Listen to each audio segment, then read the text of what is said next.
not muting your Windows sound effects? Come on, bro.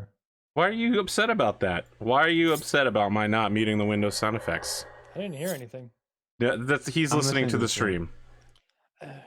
Friends, welcome to the 40th episode of the show. We have a new fancy overlay. There's a whole second fancy overlay that's also involved in it. Shit's real now. Damn. Trying to put on spicy. You know, well, you've already seen this. Don't try to act. No, I mean it looks better with people inside of it. Oh, well, that's true. My background disc out is oh wow.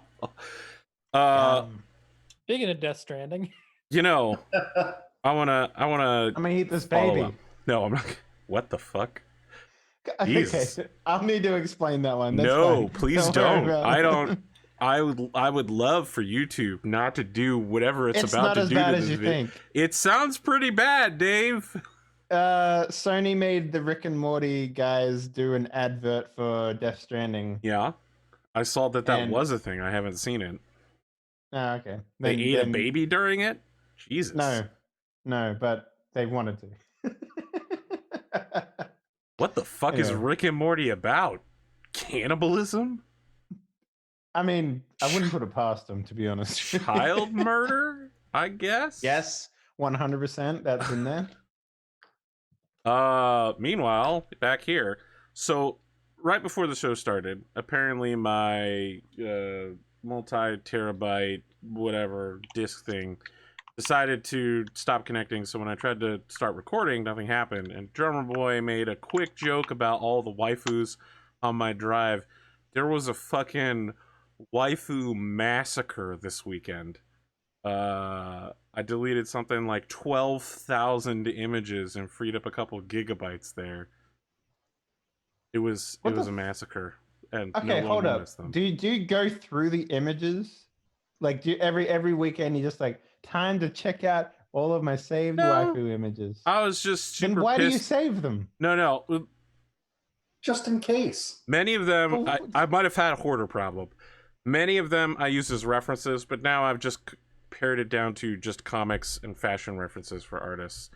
I kind of did this thing where I was like, I'm going to delete everything. Each of you must give me a reason why I'm keeping you. You have to earn your spot back at this company. And as a result, many were lost. That sounds like the plot of a harem 10 years earlier. To be honest. 95% of the images were purged from my hard drive. That sounds so much like a harem anime. Thank you. I would love to live my life like a harem anime. Unfortunately, not all of us get that option. I was going to say, if this was 20 years ago, Arthur, this would have been you talking to dolls. And it'd be like, oh, you need to give me a reason to keep it. It's like, oh, Arthur, Please don't. I'm about to blow your mind. Over there are some American Girl dolls that my sister left behind before she went to Australia. And I have a fuck ton of Beanie Babies. I don't even want to talk about the Beanie Baby numbers. My mom bought all these Beanie Babies back when everyone was like, you want to invest in the future of your children? Beanie Babies. That was the biggest meme I've ever seen in my life. Oh my god, I have I have like all of them, including the Rhino, who was basically impossible to get when I was a kid. I'm just imagining like a short film of AP sneaking into a Walmart, going into the kids section and interviewing the toys. Wow, this intro got away from me. I was gonna be like, hey, 40 episodes, that's pretty big. I mean, Toy Story 5, APGamingREAL. Yeah. There it is. Dignity. What is that? I don't know anymore. We don't have an episode next week, so if you come here expecting a show, fuck off. Spootnik, I understand you're getting married next week? That is correct. And I'm on vacation. So anyway, let's jump over to your intro, Spootnik. Okay. I am Spootnik, 71. Yeah, that sounds correct. Also known as Spooty McTootie now on Twitch. Yeah, it's been a hectic couple of weeks getting ready for next week's festivities, but I think we are ready to go. So looking forward to it. Folks are going to start coming into town starting on Monday, and then throughout the week, and then yeah, the big day is on Thursday, a week from tomorrow. Very well. Finally welcome to the club, my man. Well, this will be my second time in the club, so You can just leave her at the altar, though, right? Like, fucking bail. I mean, you're not paying for it, so you could actually like. yeah, it's very true. You know, you could make a movie about you leaving her at the altar, right? And then you sell it. You sell the rights to it to like Jennifer Love Hewitt or something like that. Mm-hmm. You can make quite a bit of money off of it. I don't think that movie's ever been done before, right? No, that You can do Ashton Kutcher style punked. Oh Jesus! No, it's not Ashton Kutcher anymore. It's that kid from Stranger Things. He does one of those shows. Now no, I do that, and then like I just come back 3 years later, and I'm like, it's just a prank, bro. We're legally married, right? I mean, we all signed the paperwork. Holy shit! Oh God, you signed the marriage registry, punked. Yeah. God. Got him. Draw middle. Oh no. My name. Jesus. Notarize this. What the fuck? Fuck. So yeah, that's what's going on. I've managed to get only about 11 hours into the Outer Worlds, but I'm having a good time. What difficulty are you playing it on? I feel like this is going to be the Outer Worlds cast. Yeah. I'm playing on hard. Is it hard? Yeah, it's like normal, hard, and supernova or some shit.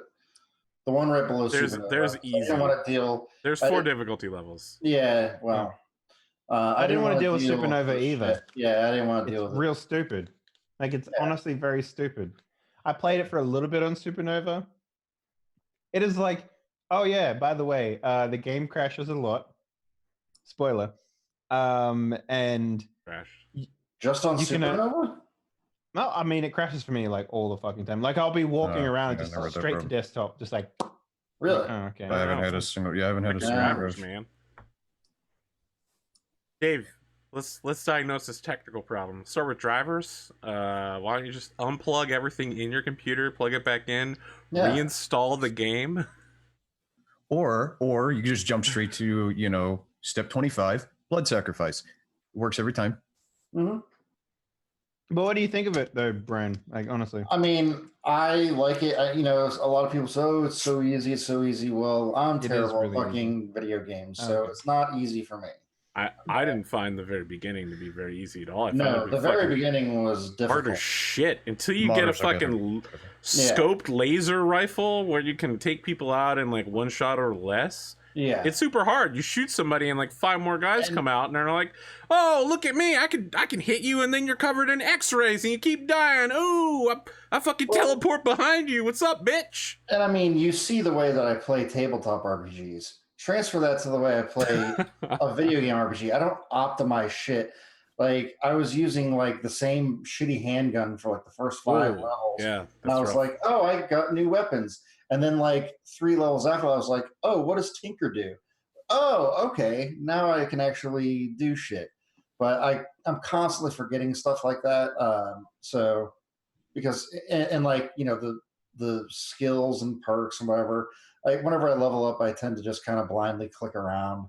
So like I should have leveled up my like stealth thing because like I got to a point in the main story where like I had to hack open a door or lockpick a door, and I needed like 55 of those fucking picks to even open the thing, and I had like 20, and none of the vending machines would sell any of them to me for some reason, and I don't know. You have to have a high enough faction cred with them, or you have to have the thing that lets you unlock doing that. Yeah, you can. I didn't have that, so I had to like basically run around and kill everything on the map to level up. And now every time I'm leveling up, I'm like stealth. Now, okay, I've got everything to 50. Now lockpick. So now I can actually advance. You can redistribute your points, right? You just don't know me at all. That's so. I'm gonna give you. Why would I do that? I'm gonna give you a quick pro tip. I have never once in any RPG that I've ever played that offers the option to redistribute skill points and all that kind of stuff. I have never once done that. I'm gonna give you. I'd rather start a new game. I don't think Spooty even did that in this game. Like when he No. changed characters, he didn't change any of his core stats. Copy paste. One hot tip: keep 2 sets of clothing. One is your combat clothing for getting shot, and the other is like plus tech skill or plus persuasion. Yeah. Yep. I would have to read the descriptions on the armor. Yeah. But Spootnik. I love. You're a lost cause. The game is super funny to me. Yeah. I've probably and I'm playing it just like I play any Fallout or style game like this, where like as soon as I go to the new area, I run around and get all the side quests. Yeah. Get them all. Yep. And I do all the side quests. So I just got to today. I just got to Byzantium. You're and 11 hours in and you're at Byzantium already? Yeah, is that Jesus Christ? or maybe I'm it's level 14. 30 and I just got to Byzantium. There are multiple different ways to Oh. you can get to Byzantium quicker, or it can take It longer. took me. Yeah, I mean, I'm sure there's stuff that I've missed. So I've like, cleared every planet so far. Of all I'm going to be quests. going back and forth and all that kind of stuff. Because like a lot of times, there's been a couple times where I've like been on a side mission and accidentally done something to advance the main story mission as well. Yeah, that's the best. That's the best part about this game is that you can do the Fallout style, wander around, and then you go back to town, and they're like, why don't you go out and find the Bolt 52 cartridge? I'm like, got that. They're like, all right, why don't you bring me back this resume? I'm like, I got that too. And they're like, well, now you're going to need to kill this guy. And I'm like, you mean this guy? He's dead. I like that you can fail some stuff and then you can unfail it later by like doing something else further down the road to complete, the objective of the thing you failed. Well, it was funny because today I was playing that part of the mission where you're on whatever, and it's the Iconoclast and MSI. Honor, I decided to help the Iconoclast on accident because, again, I had done shit that I forgot I had done. And I love basically we're running. I was running with the Iconoclast to help kill the MSI guys, and apparently you can accidentally shoot the Iconoclast guys who look almost exactly like the MSI guys. Yep. So like I'm shooting and I'm like, your reputation with Iconoclast has gone down. I'm like, am I not killing MSI hard enough? I'm like shooting all of these people. And then I was like, oh shit. And I was like looking at like their labels over their heads. I was like, oh fuck. I guess friendly fire is only for me and my companions. Okay, my bad. But whatever. I don't give a shit. Have you guys accidentally killed a whole town in this game yet? No, but I gotta tell you, my understanding is that people are like, so I finished the whole game, now I'm going back and starting a genocide run where I kill everybody but Phineas. Yeah. Apparently that's very popular. People are like, 100% kill, any progress. That's my new playthrough. Because the game actually like puts new NPCs in front of you when you kill people. Really? Yeah. Like you know, at the very beginning of the game, when those people are like, "Hey, is this your ship?" You can fucking like, if you murder all of them, you go into your ship, you come out, and a guy comes out and he's like, "Hi, I'm from Space's Choice. I see that you murdered everyone here. Please don't murder me because I'll just send another person." That's awesome. And it's like, I'm just here to reclaim what's Space's Choice property. If you've already looted the bodies, feel free to hand over their gear to me because that is Space's Choice property. You know, just all this sort of shit. Well, Dave, it's actually like brilliant. Yeah, I got to tell you, it sounds like you've made not the best choice, but the Spacer's choice. That's right. By the way, if you guys, I love their corporate jingles. They're so good. Yes. Plus, I have this deadly addiction to tuna now. I've been eating tuna all week long. So if you guys didn't do it and you're playing at home and you're watching this and being like, man, I was on the fence about the Outer Worlds and now I'm going to buy it, make sure you understand that if you intentionally make your intelligence stupid, like you actually dunk all your points in intelligence, you actually get access to a brand new dialogue tree called Dumb.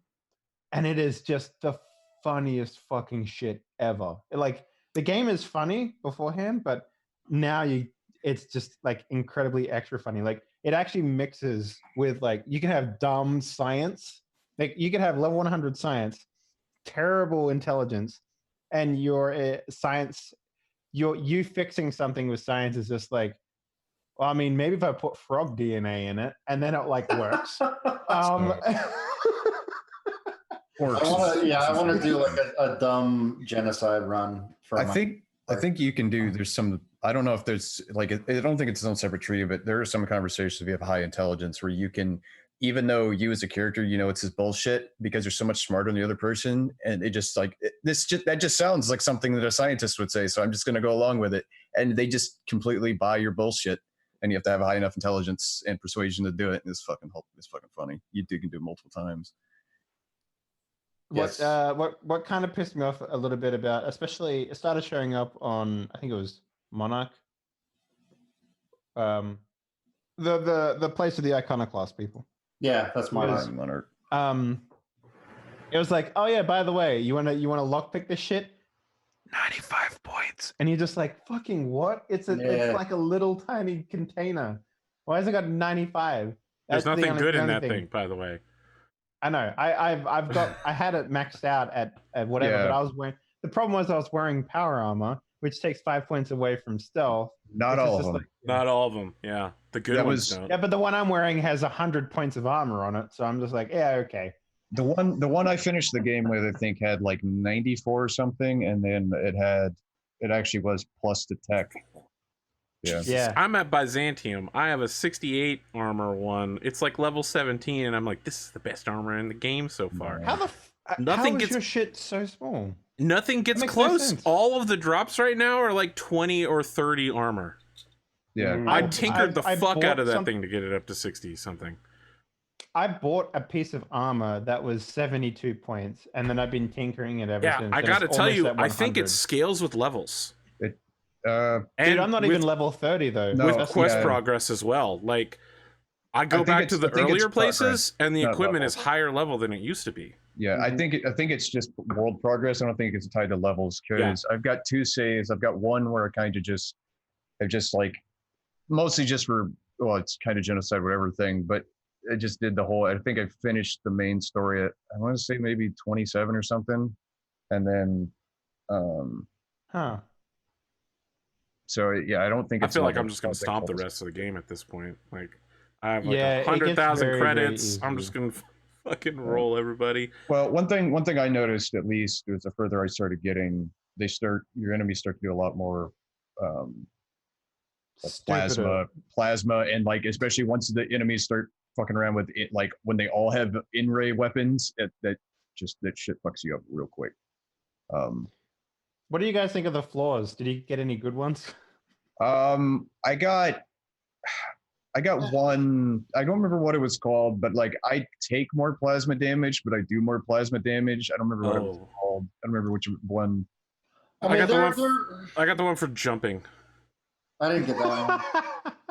They keep trying to give me them, and I'm like, this is terrible. They're like, you're afraid of getting hit at night. And I'm like, fuck no, I spend 90% of my time out at night. And then they're like, you're afraid of raptidons. And I'm like, 90% of the game is raptidons. Yeah. I'm not taking this dumbass flaw. I made, so my character, my goal with the game was every single floor I get, I'm taking. Wow. And I'm playing a dumb character. That's gotta be crippling. But I'm still kicking everyone's ass. I'm afraid of robots. I'm afraid of raptidons. I'm permanently concussed. I hate heights. You're right. It's not the best choice. You made the spacer's choice. But it doesn't matter because I'm still kicking everyone's ass permanently. Like I have a revolver. It's one of the. It's a. I don't know. It's just a revolver. It's spacer's choice 2.0. No, not that one. It's the H&L one or whatever. Yeah, I think it's called the vermin. The big like. Yeah, the vermin. Yeah, the vermin. Yeah. Mm-hmm. I put because science. I have 2 skills at level 100: lockpick and science. They're the only 2 ones that I have at level 100. And as a result, the science skill gives you better corrosion damage and better shock damage. So I put a corrosion thing on this thing. I can walk up to like one of those big queen things. Yeah, Manta Queen. Manta Queen. I can shoot it once and it dies with a revolver. Yeah, I think It's Even though stupid. I end up messing around a lot with the heavy weapons, but I really like the there's a version of the plasma rifle that you can't charge it up, but it's fully automatic, so you just hold trigger down. And I maxed out whatever just to get the plasma damage up as high as possible. Yeah, and just absolutely just The plasma damage at the early game was like Godsend. so fucking broken. Yeah, it was. Yeah, that helped me. Getting a plasma weapon was the best thing that happened to me in the early part of that game. All right, Charge it up, nuke everyone. Spoon, let's circle back around. You got anything else going on in your life? That'd be it. Drumurboy, no Outer Worlds, huh? What do you got going on? Did 2 releases recently. All the roleplay music is up on Spotify, and all the Roll20 music is up on Spotify now. Thank. Been playing Destiny 2. They got their Halloween event and Iron Banner, which I didn't think I was into like PvP shooters, but it's kind of fun. You know, you're probably the only person I know of that actually enjoys doing the PvP aspect of Destiny 2. It's fun, man. Most people like I get when I personally play it, I get really frustrated with that. So maybe it's just me. Well, like I guess the bounties, I just like focus on doing the bounties. I don't really focus on winning a lot of the time. A lot of the time, my team ends up winning anyway. So it's fun that way, and it's fun to like the bounties kind of switch up the monotony. So like, there's an auto rifle thing, and like I have an awesome auto rifle, but there's also like an arc and like an arc damage and a submachine gun bounty. So I have an arc submachine gun, so I can get both of them done at the same time. So I just go arc machine gun through a whole bunch of matches and get those 2, and it's fun. What's your power level? Light level, whatever they call it. 951 right now. Yeah. Sorry. I'm remembering when Destiny came out and people are like, I gotta get to 135, man. It's so hard. Yeah, I got the grind isn't so bad these days, right? Like they've made it a lot easier, but I remember when that game came out, it was like it's a lot easier, and the items, like it's less like you're hunting for the one item to rule them all kind of thing. Because every item they got rolls on them now. So you got like you can get the perfect item, but the perfect item with the perfect rolls with the perfect mastery perks that you master up to level 10, that's like almost impossible to do.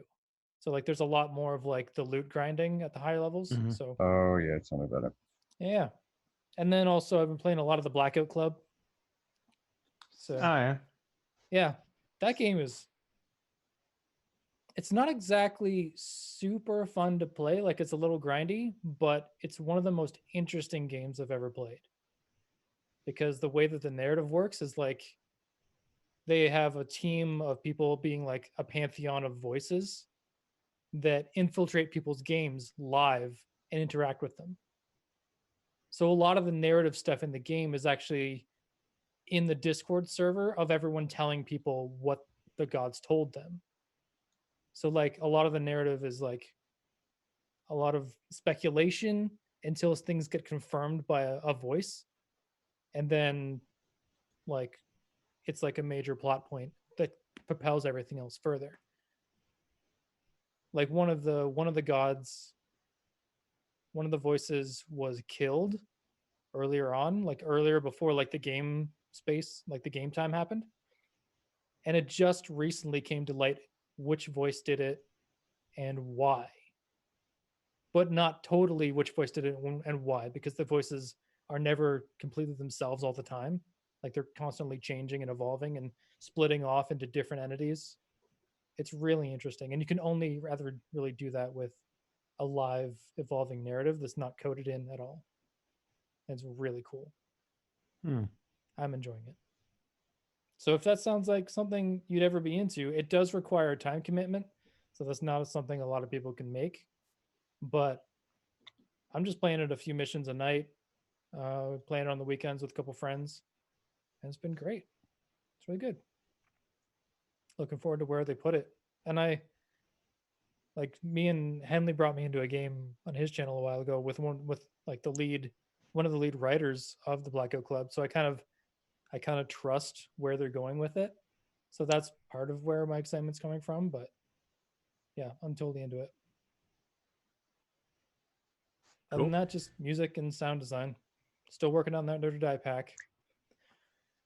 That power metal track, my dude.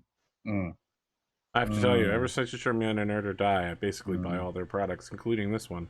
I've noticed, man. Yeah, I've bought I think I've bought one because I just power of Patreon dollars. yeah. But I But that really metal like track was super fun to make. dude, I really like the metal track. I was like, I was plugging it on my Discord server. I'm like, support this man. He made the metal. Yeah. So yeah, I really like it. That was like one of the most successful, like how I make music a lot of the time for RPG shows is like X but Y. So that one was like, what if Trans-Siberian Orchestra but Halloween music? Or what if Death Clock made a Dark Souls boss theme? Yeah, you see that a lot So- with like there'll be some of the YouTube musicians who will take like, let's do this super iconic whatever thing, but do it in, I don't know. Yeah, different styles and stuff. Yeah. But And I it like just taking- sounds like a completely different thing. I like taking like themes and styles and mashing them together in weird ways. So Yeah. which is why Think- I've never really written the same thing twice, except for anime because Patreon. Yeah. I want you to know I was the one leading that charge. I figure. Yeah, I think And I think wrap it again. our first 8th edition battle, I kept going over the little music thing in Tabletop Simulator. I kept playing that synthwave track that Arthur had loaded onto it. I just kept repeating it over and over again. Yeah, you might like. There's the sprawl theme on the new Roll20 thing that you might be into. Yeah, I haven't listened. I'll listen to a couple of them, and then the Yeah. obviously the metal track was the one at the end. I'm like, all right, The metal track and the sprawl are the two like darker ones. The rest of them are like kind of chill break music, indoor, Yeah. burning wheel theme music. Yeah, I'm sorry. Burning wheel themed music? Is that about poverty and destitution? it's more like geared toward whatever game that they were playing at the time. Yeah. I don't know that Burning Wheel specifically can have a theme song beyond Help No. I'm Dying. Which there's a lot of music about Help I'm Dying, but anyway. Atomikspoon. That's for me. I am such a person. Yeah. We didn't have a session last week. Well, I mean, I guess other people weren't here, but I was in the hospital again. That's fun. I am losing, or I've started to get my second, so I already get my lower back nerves cauterized because everything sucks and whatever. But now I get my mid and upper back ones done too, which is just fantastic. So it hurts when I breathe right now. So I've just been dealing with that all week because really you can't do anything. It's just like you're just in pain, you're tired, you're not sleeping for shit, which is already bad enough because I'm not sleeping very well at all. Anyway, still doing the Warcraft thing. I bought more Space Marines, even though I don't need them. My local store, they finally got their new location set up. I was like, oh, I'll just go up there and see. They were having a grand opening thing. Walk out of there spending like $200 worth of buying $200 worth of shit.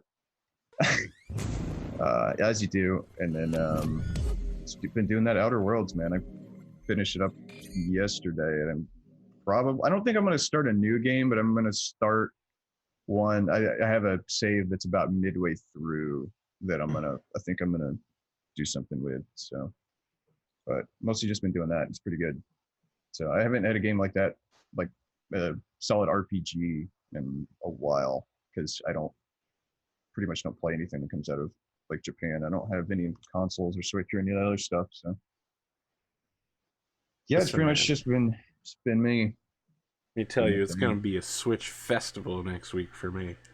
You're going to log in on Nintendo Network, and it's just going to say, Arthur Perkins, been on for 72 hours straight. Why? What are you getting? I'm going on vacation, man. Is the Pokemans? No, That's the I mean, 15th. I want to finish up that final battle for Golden Deer. And then I got Breath of the Wild to finish up. I got Wii Ring Fit Adventure. I'm sure I can find some other shit to fill my time with. The Nintendo Switch, what a flexible platform. Yeah, it's real good. Look, if I run out of things to do, I can just play Fortnite. It's true, you can. You have standards though, don't you? I got what? Your standards. Wow. That's the first person that's ever acknowledged that. I mean, He's been trying real hard to get there.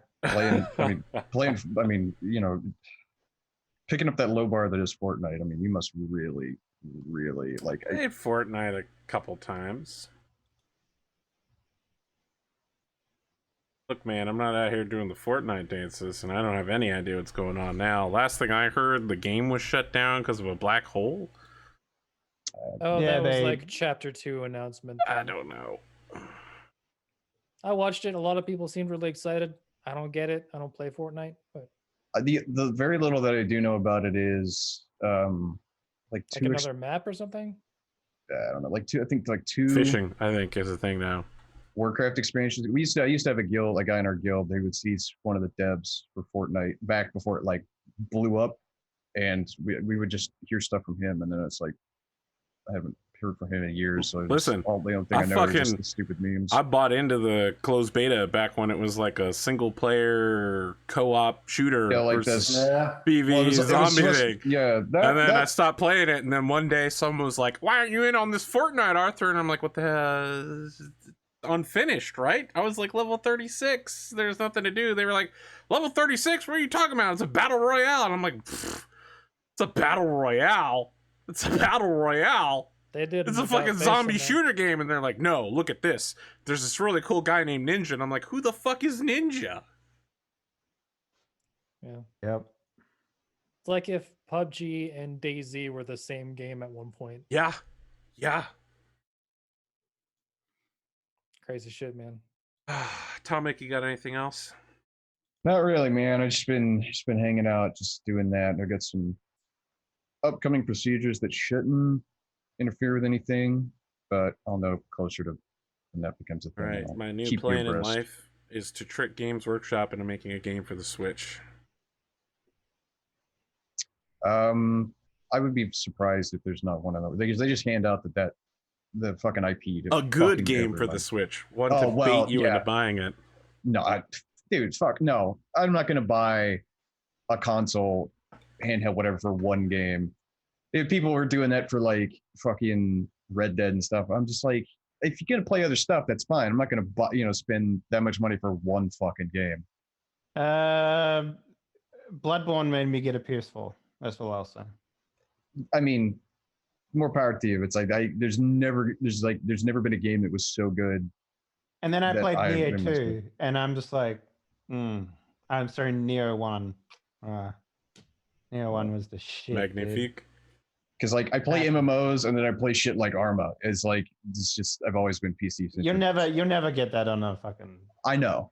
I bought an Xbox the last- 360 for Halo 3. The last console I owned was a 360, and that is only because I had traded a bunch of PC parts to somebody, and he was just trying to like get the value up and just threw it in there for free. And I think I played Halo Reach on it, and then that was like the only console I've had in. I bought a 360 for Dead Rising.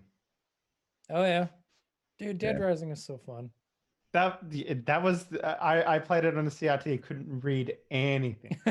Yeah, ERT. I bought a- Wow. I bought a used. That's Xbox how old the 360. Xbox 360 is, man. I bought an Yeah. old Xbox 360 from one of my brother's friends who was selling one, and it came with Yeah. Halo 3, the Halo 3 documentary, Chrome Hounds, and Mass Effect. Oh, Chrome Dude, Hounds, Chrome Hounds. dude, man, Chrome I Hounds. bought that game I love Chrome Hounds. after the whole game stopped working. After they I shut the was servers pissed. down. Yeah, Yeah. Chrome Hounds was. There were a ton of guys because Chrome Hounds was out, but there were a bunch of guys that this was before. At some point, Microsoft had like made the MechWarrior 4 Mercs thing. They're like, oh, you guys, here's the shit for it. You can make stuff, and that's when a bunch of, the community got a bunch of big influx of new people, because MechTech was doing a bunch of their own shit for whatever else. But there was a bunch of guys who came over to MechWarrior 4 Mercs from Chrome Hounds. Yeah, I came for the Halo 3, and I stayed for the Chrome Hounds and Mass Effect. Yeah, Chrome Hounds. I mean, you can't go wrong with Mass Effect. That's a solid pick. Yeah, long elevators. Long elevators, yeah. I didn't Sure. really care. That was such a cool game at the time. Oh yeah, no, that was It was a good game. I enjoyed it a lot. 2 ruined the whole series for me, to be honest with you. 2 ruined the What? series for you? I was gonna say 2 is considered the Literally, best of the series. 3 could have. yeah. 2 is generally considered What? to be the best entry, not only in the whole series, but game of the decade. The Yeah, whole but I'm concept of also the the suicide guy- mission. I'm also the guy that really enjoyed Witcher 1 more than any of the other Witchers. Like, Oh, I liked Dave. Witcher 1 more than Witcher 2. yeah.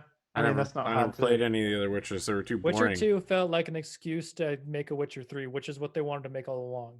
Yeah.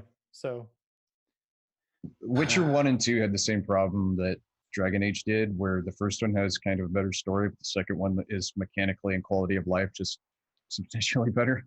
Yeah. So it's like if you could do, like if I could have the first Dragon Age with the like combat mechanics of the second one, it's fucking it's golden.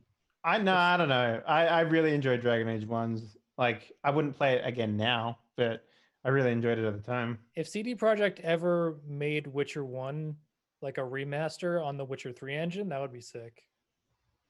I don't know. I mean, I like yeah. how start and stop it is though. Like, I hate how loose Witcher 3 is. Like, you know how you take your finger off the movement keys, and then Yeah. Geralt takes another 4 steps before he stops. Yeah. Fuck that shit. I hate that shit so much. I'm just like talking graphically, and like they could do a way better job with the. Well, I mean, graphically Also- is one thing, also, but I mean, Dude, There's no mechan- way they could get away with the amount of smut and gambling that first one had. That's true. Yeah, not anymore. Because when did the first one come out? Oh, 2000 something. Well, yeah, it was early like- 2000s. Yeah, it was. 2005? Oh Yeah, yeah, it might have been a little after. Because I mean, 2000. Because 2009, maybe. I was gonna say because Oblivion was what 05, right? 05 was 2007. Oof. okay. Yeah, I know it was post Oblivion because Mhm. Oblivion was like game of the year for like 20 years. But if you played Hmm. Witcher 3 Blood and Wine, there's a lot of like love letters to Witcher 1 in that game. And I think it Oh would be no, really I didn't cool. play that. The biggest reason why a really lot of good. people have problems with the first one is just because it's just jank. Like, Yeah. Nah, There's just a it lot of reminds me a mechanical lot jank. of old stuff. I mean, yeah, but I mean, that doesn't necessarily mean it's a good thing. A lot of old games had a lot of jank. I mean, the product of their time, fine, but it's just like, The dwarfs in Witcher 1 are like just like 80% beard. you All say of that. them. I mean, of course. That's what do you think? What do you think a dwarf is made of? No, but like Beard. not Beard like the and Warhammer alcohol. dwarf. It's like he's a bank. There's a bank owner, but he's still like got all his gold in his beard, kind of thing. It's like a vault hanging off his face. All Anyway, right. Just extra armor. You got anything else, Atomic? Nah, man. Just doing the thing. Dave. Yeah, what up? Real close to getting Kinky Fridays off the ground. So excited, dude. What? Go. Wait. the company's up. called Kinky Fridays. Okay. It's my adult is your company. logo like a slider that's like Business Friday, Casual Friday, Kinky Friday? Nah, it's probably just going to be a mascot. I don't know. We haven't. Oh my decided god. yet. So, but yeah, no. Her name is I don't Gal know. Friday. Oh, and her name would probably just be Kinky or Friday, one of the two. But yeah, that's happening pretty soon. Outer's Blood is getting some good reviews. Cool. You can Google that. Yeah, that's it. I'm ready to play. Ready to jump in. Yep. Fantastic. Does anyone remember what happened last time? I We have killed a an- bunch of shit, and then we have a climbed thing. out of covered in blood and wanted to sleep. It's That's- not nearly as long as like it normally is because it was mostly fighting. Yes. But Yeah. we were fighting in a big underground dwarven stronghold, much fighting, much blood. There was a druid goblin, I think.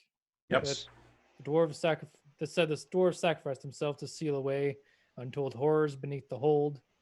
Crazy They're gonna magic open it? wielding hobgoblin was not the usual archetype of magic user that we learned afterward was like something from Mordenkainen's. The magic, the like fire Hobgoblin Devastator. Yeah. Yeah.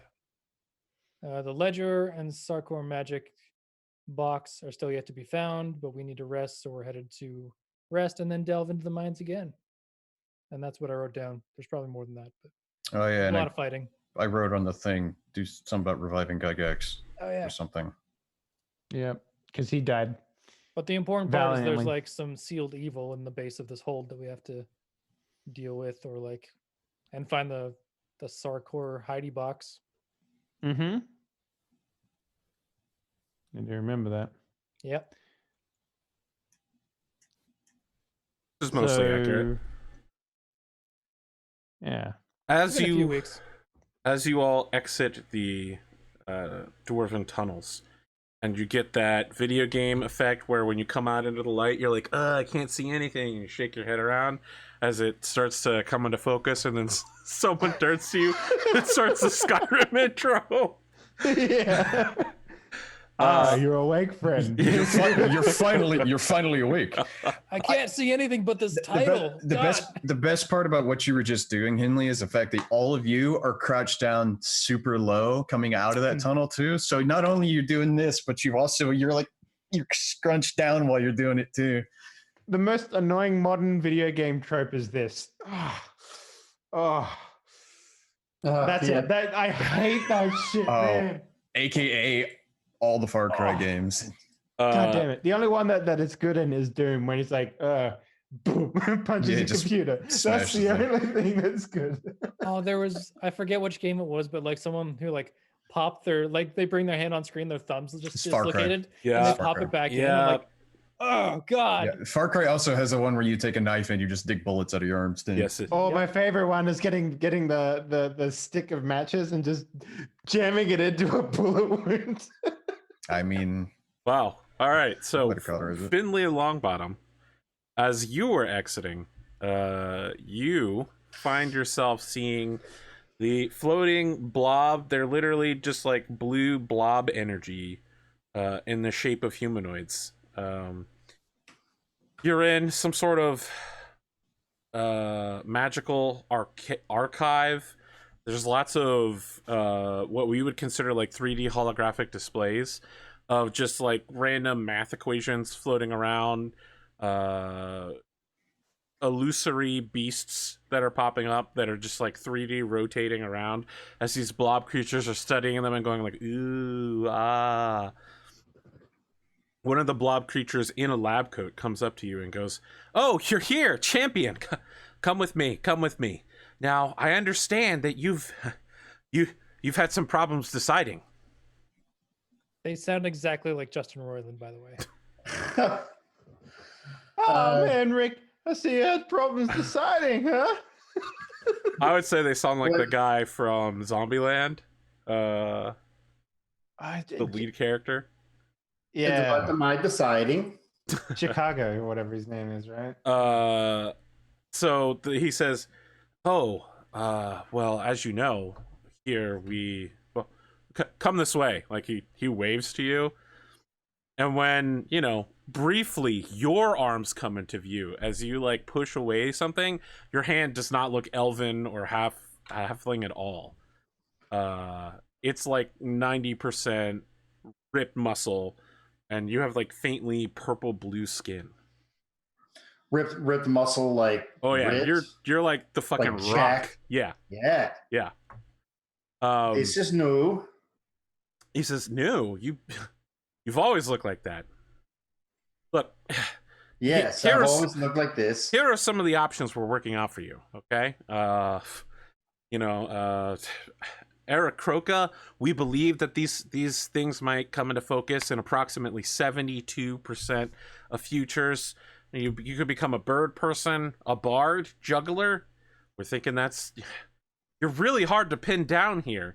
Maybe like some sort of halfling thief, dwarven barbarian. I mean, that's a popular option, although it seems like one of the other champions might be locking that one down. It's unclear, but here, I just need you to fill this out. And he hands you a form as you're walking down this hallway, and all of the blue blob people that are nearby are all just like, oh, it's the champion, the champion. The form is like a multiple choice question list, and the very first question is, who is Finley Longbottom? That's what what are the choices? we World may don't never get to know. see that. You we I think, circle C and I wink and kind of wave at the people that are cheering me on. I like to imagine it's like Smash or something. It's like, oh, Dwarven or Barbarian, and then just Agram token comes out of nowhere, and it's just 2 middle fingers. uh, I almost selected wanted it. him to like slowly eat the piece of paper. that would have been very on brand.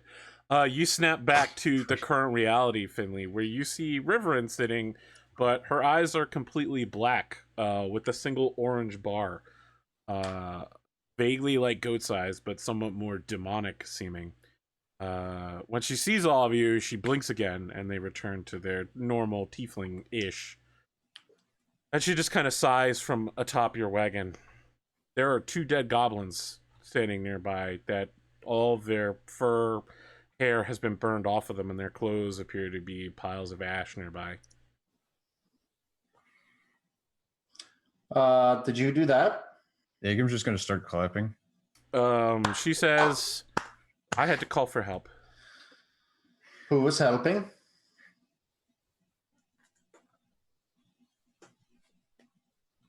She claps her hands together and like looks upwardly as if she's praying. Fine, don't answer.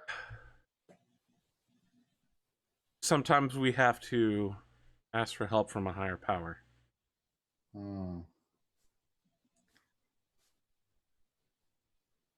So Daka got stoned.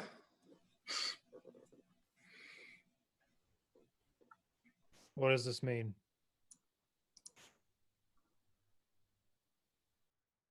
I'm fine. Well, a little hurt.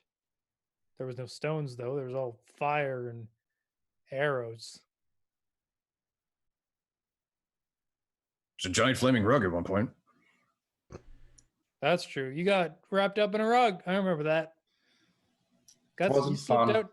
You slipped out too. That was cool.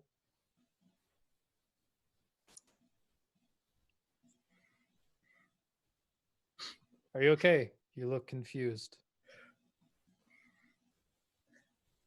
Who are you talking to? Spooty. Oh, I thought you were talking to Riverin. Shit. Yeah, I No, thought you were it talking was to it was River, too. all it was all Spooty. When you said stoned, I'm like, what does stoned mean? You making a joke. I'm not a Catch mason. it. No, not confused. I feel rested, but that was a bit much down there.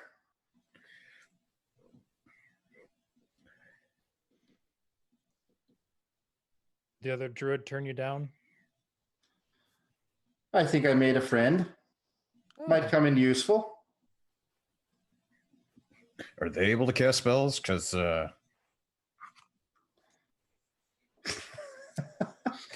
Wow. I used almost all my spell slots. That doesn't The sound rest right. is what I needed. do we even know what kind of druid he is? Nope. I mean, we Not a know clue. he's a.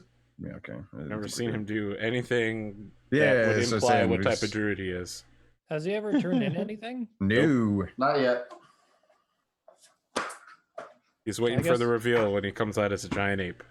Just I circled C.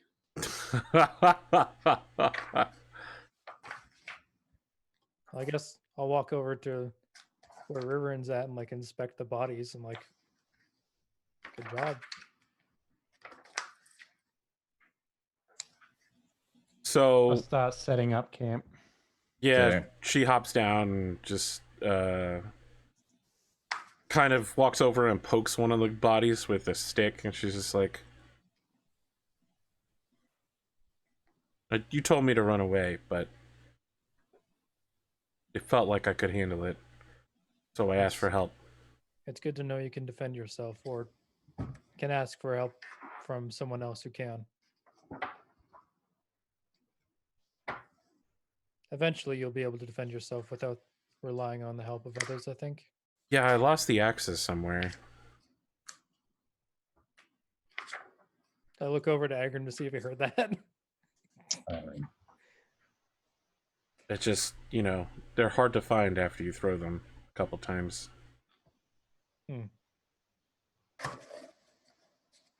Do you know which direction you threw them?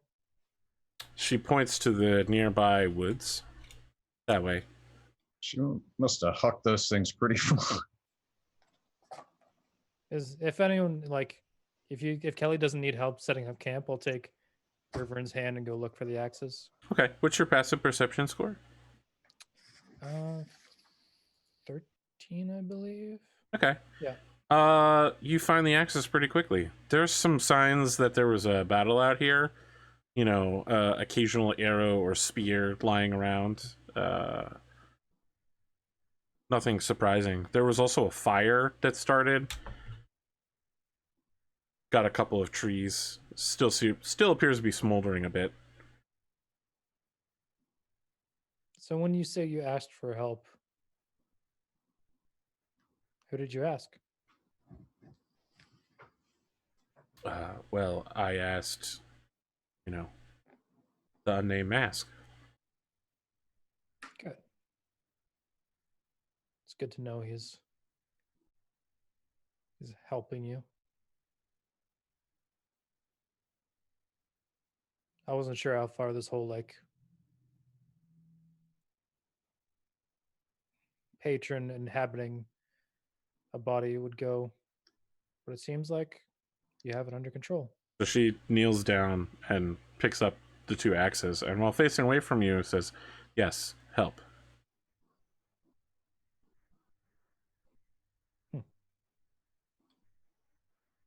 Well, we may need their help again when we find what we're looking for. I might need them to hide something for me.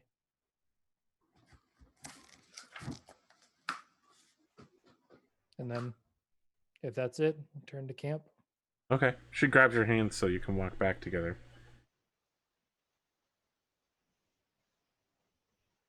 Kelly, what are you doing during this time? As I said, setting up camp. As you're setting up camp, Riverin comes over and just stands behind you for a while, saying nothing, just kind of watching you. Would you like to help? No. I would like food. Well, you're going to have to wait. Maybe sit down. I am upset. What about? Do I have to share that? I mean, no, you don't. If you'd like to talk about it, I'll be here, though.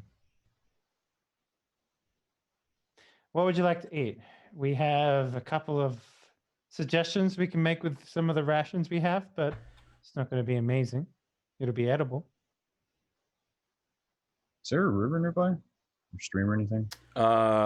There was a lake nearby. You're not sure how viable of a water source it is because no one checked it out.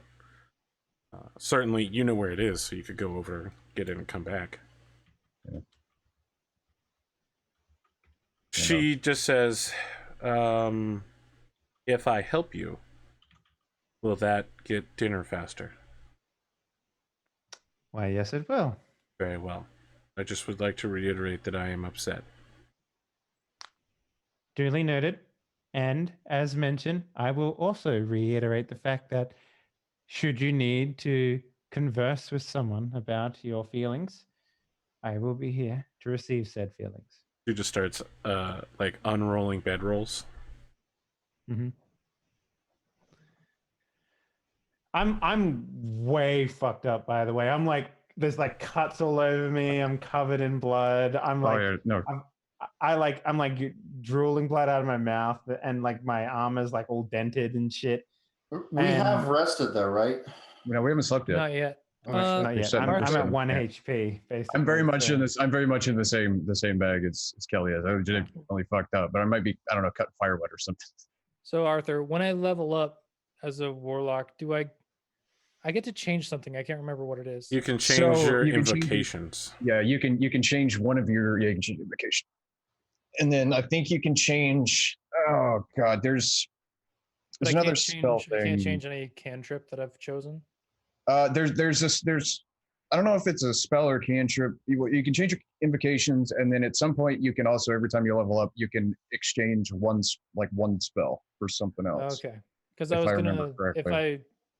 if I had the ability to do that, I would grab like some sort of healing thing. But Because I remember it's a pretty common thing is people will drop some of like shittier spells, like start picking up stuff like some of the higher level spells and stuff. yeah, But you'd have to look into it. So I don't remember off the top of my head. I think it'd be real tough to find a healing warlock spell without being a celestial warlock. that's fine. It's not like in Pathfinder where you could just learn infernal healing like a shit bag. That's fine. I managed to convince a DM to let me use Burning Hands as a stabilized spell. Cauterizing? Jeez. I mean, look, there was a lot of blood. I mean, it was a Hail Mary. So. Adako will return the axes to Eggroom and then help Kelly. Oh, I'm probably collecting firewood or some such while we're. Or when you come back to your bedroll, there's axes on it. I mean, I'll give them back to River and be like, so the key is you throw one, you keep the other one. Never throw both. Never throw both. I was busy. Well, you never know when you need to just. I was going to say shake a man, but chop a man. Should I be prepared for that at any moment? Yes. I'm just giving Daka looks as I say this. Always be ready to kill a man. Making a note here underneath things Riverin has learned column. I gotta tell you, this column is fucking horrifying. Oh, what's this saying? We're not very good adventurers. Yeah, it's like look at your. Well, it's like what's this? Be polite, smile, but have a plan to kill every motherfucker in the room. But it's like that. Traveling with a bunch of adventurers. I mean, you got to be ready to just. Let me tell you something, Dave. By the end of this campaign, she's gonna end up being Nile. From Star Wars. I know. I really know. I mean, correct me if I'm wrong, but I think considering how often we've been ambushed, or we have been ambushed before, being ready to defend yourself at a moment's notice is probably a pretty good rule of thumb. She's also taking everything super literally without any Correct. She has no time to learn experience for subtlety and nuance. Yeah. Arthur, if she ever gives me an orange kyber crystal, we're just. You're gonna ask if you could smuggle it in your butt? Jesus. Nature's pocket. I wasn't gonna bring that up, but yeah, See, do you still have all your books and shit, Kelly? Books? Or did that disappear when that didn't follow through? Because you did a whole bunch of research and shit. I was gonna no, I don't know if there was anything that was what's a really smart kind of nice person that Riverine could read to learn some subtlety?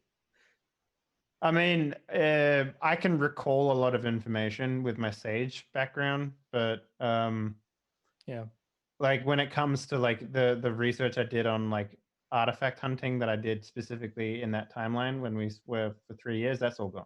That's not with me anymore. Yeah. So, plus it wouldn't be very useful in this timeline. Next time we're in town, we should pick up a etiquette book, I guess, and give it to Riverine and be like, I don't take everything in here super literally. No, we'll have people behave. We'll have to wait till we get to a dwarven town or an elven town or whatever, because we don't want to learn anything from those disgusting humans. I mean, you can pick up anything from anywhere pretty much. So, yeah, I'd like to take a rest, Arthur. If possible. Long rest. I think we have several. I don't know why you're also tired. All of you have leveled up, correct? Have you all rolled for your new hit points? Yes. Yes. I think we did that last time. Well. Just making sure. I rolled a 1. You I did roll a remember. 1. It's very funny.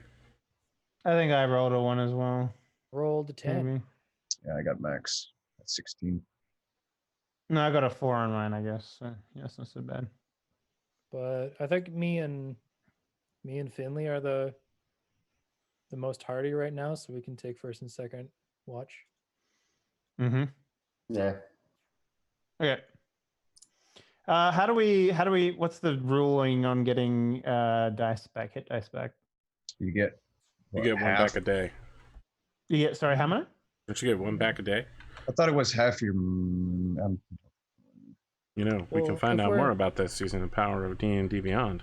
If we're doing a long rest, then I don't Character we don't need regains to use them, right? spent hit dice up to a number of dice equal to half of the character's total number Very well. of them. So you get So- if you got 6, you get 3 back every time. Correct. Yes. Okay. Because I spent hit dice, Drumurboy. That's why I need to get them back. But you don't get them all back on a long rest. So. No. At least I remembered that much. All right. So, yeah. I'll take the last one. The dawn. Whatever. What time of day is it? It's approaching evening, but the sun hasn't begun to set yet. Can we just rest until the morning, guys? Do you think that'll be appropriate? There's Yeah, nothing I mean, really important that I need to. We don't necessarily have to cry. I mean, we set up camp and kind of hang out, sleep whenever. Yep. Okay. Don't really have to so- watch. Unless there's But- something important that's going to happen between now and evening, then we can just fast forward to. I'm saying we don't have to. Yeah, we don't have to set a watch order till later if we're just hanging out for a little while. Cool. Let's But do yeah, that. no, I don't have any other plans.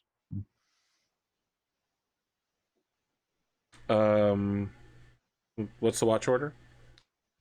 I'll I'm go gone. first. Yeah. Very well. Who's And second? the other two. Second.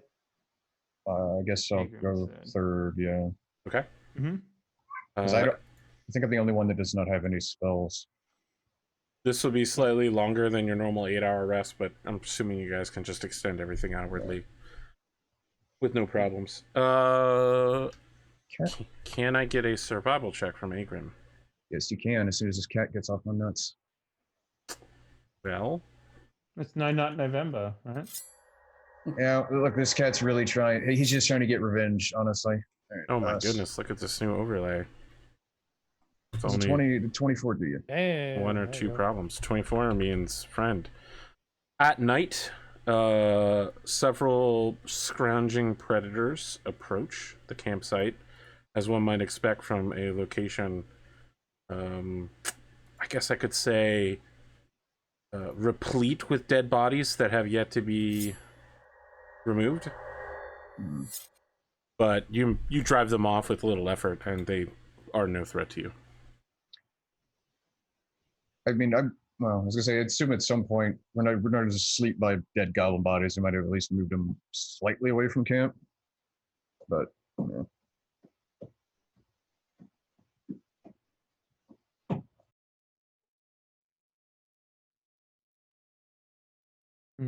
Very well. Daka. Let me tell you something, friend. You find yourself in a stone cave once more. And along the wall of this cave, basically every 1 foot, up, down, left, right, even the floor, white painted wooden masks. They're either hanging from something, they appear to just be glued to the ceiling, and your right foot is standing on one that's just sitting on the floor. Masks everywhere. I guess I'll cast fly and float above them. Okay, you're just suspending yourself in the middle of this tunnel. Mm-hmm. Kind of just sitting in the air and be like, "Did you summon me?" There's a voice behind you that says, "There is something of importance at the location you are at." We know. Unless it's not the thing that I know about. It's not the thing that you know about, indeed. It is suffering. Such exquisite suffering. Hundreds of thousands. For centuries. Goblin after goblin undertaking useless tasks annihilating themselves in an eternal cauldron of bitterness, deceit. Goblins or dwarves? Oh, goblins. There have not been dwarves in that location for some time. And I say that even relative to our ages. If you were to discreetly place the following marker, and the wall in front of you, the mass disappear, the cave disappears, and in the blackness there's a shape of a triple circle with what's called a Solomonic circle. It's, you know, stars, geometric shapes, runes all over the place. Yeah. If you were to study and place this discreetly where it could not be found or defaced on every level, and to just leave some of the breeding pool of these creatures alive, I assure you they will grow once more to encounter this whole location and then kill themselves in their eternal war against their own intelligence. And all of that suffering will accumulate with me. I would appreciate you undertaking this favor for me, for you owe me many. That's the truth. What do you know of this sealed doorway that's down there? A druid told me about it.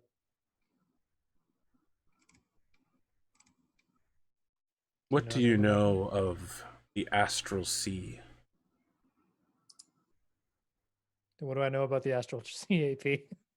Why don't you make a Arcana check? Not a whole hell of a lot. That is, I believe, if I'm looking at this correctly, that's a 9. You're coming in a little quiet, I think. I don't know if that's just me or... How about now? That sounds a lot better to me. Okay. Sounds fine to me. Yeah, 9, not so great.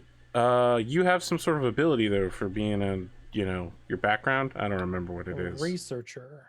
Okay, so I believe that's the one where if you don't know something, you know where you can find more about it. I don't know if you want to activate that now. It doesn't seem like something that would be immediately useful for you. You know the Astral Sea is a plane, basically. Okay. A plane of existence.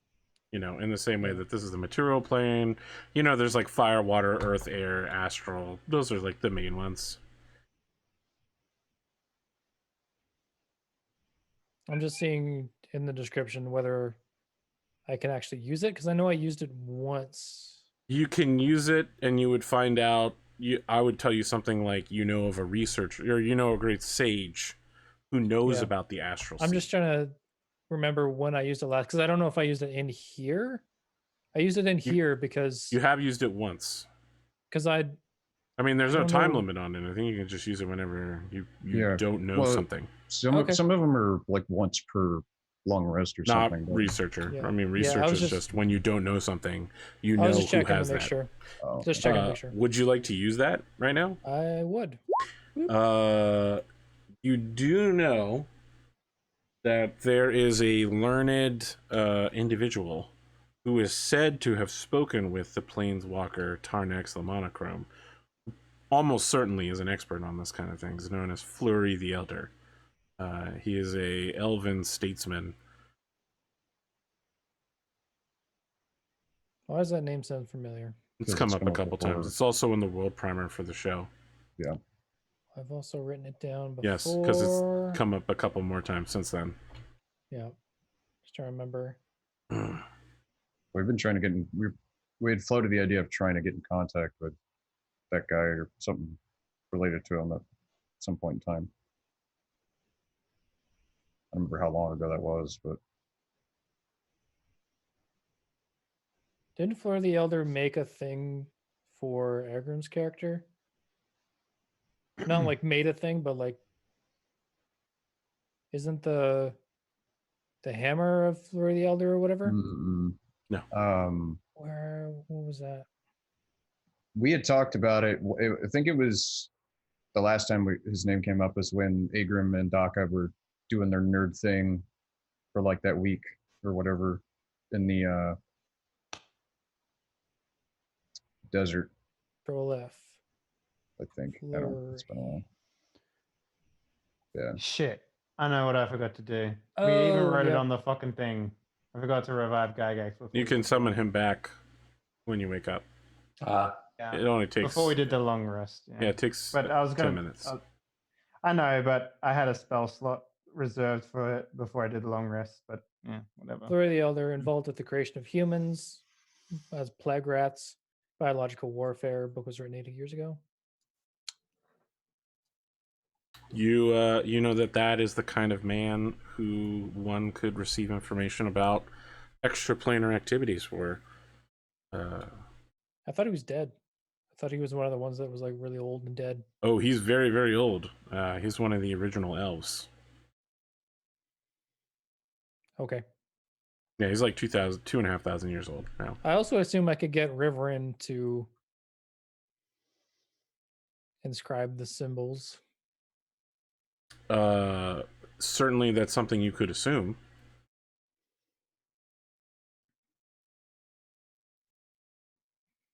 Well, I'm going to assume that until I know better. Or I'll just ask, like, does Riverin know the symbol? She does not. She can aid you in your task if you were to undertake this favor for me.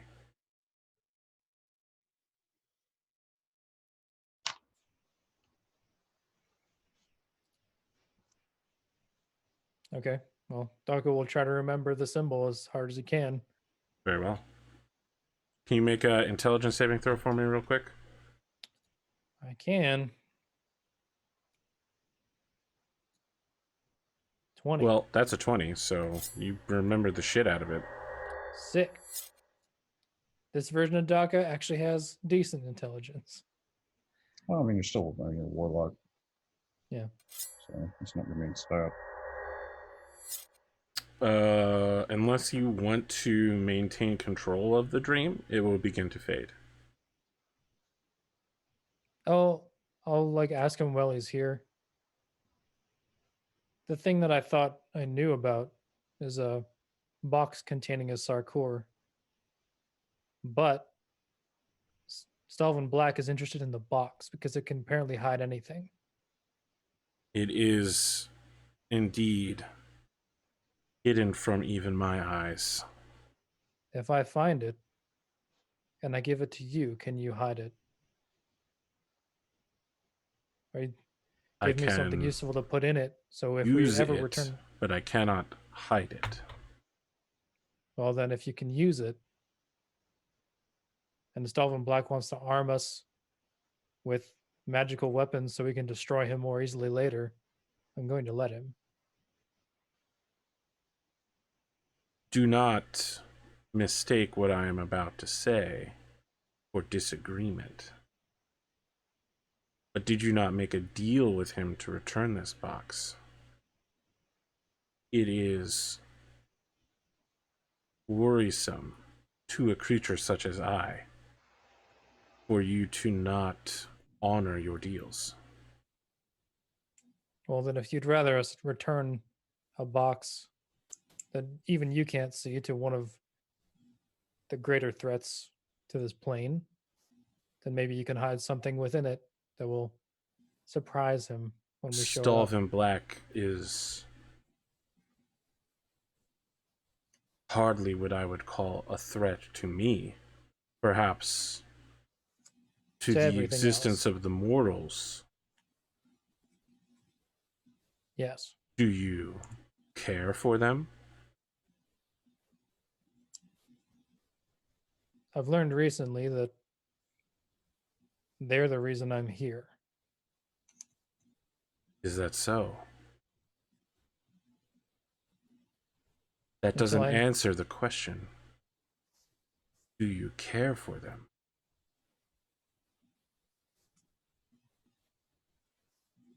Jury's still out on that. I don't not care for them.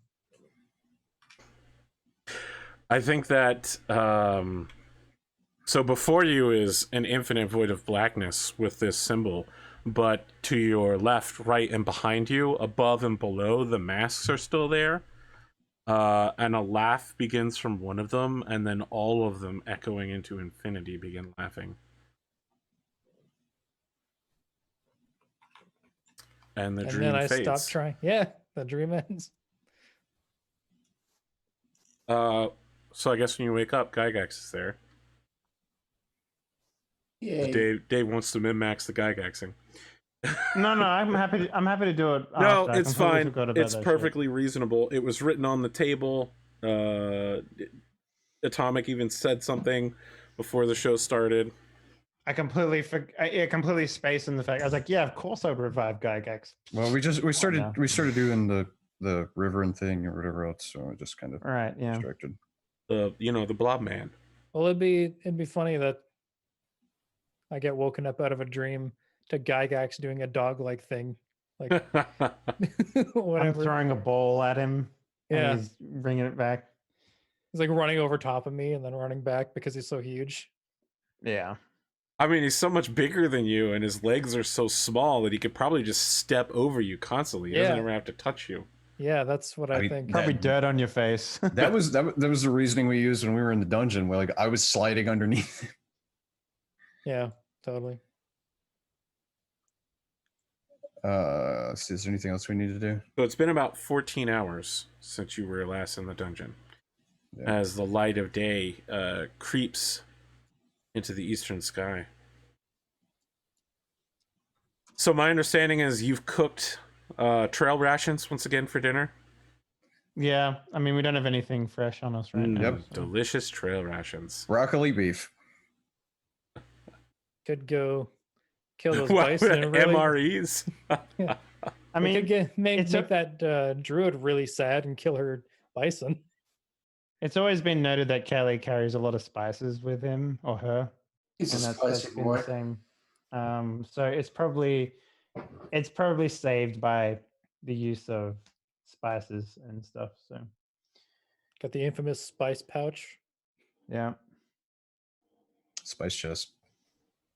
Spice chest. Yeah. Bag of holding full of spices. It's the spice dimension. Spice dimension. The Flavor Town. There you go. Just so There's you no know, oxygen in there, but it tastes great. Just so you know, there actually is a market called Flavor Town in the other 5e game that I'm assembling that's about cooking.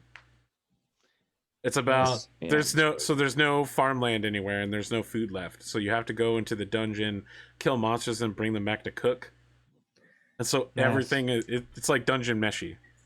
I like to imagine. Oh man, is that Fietti's flavor pouch? I was about to say the BBEG Guy Fieri.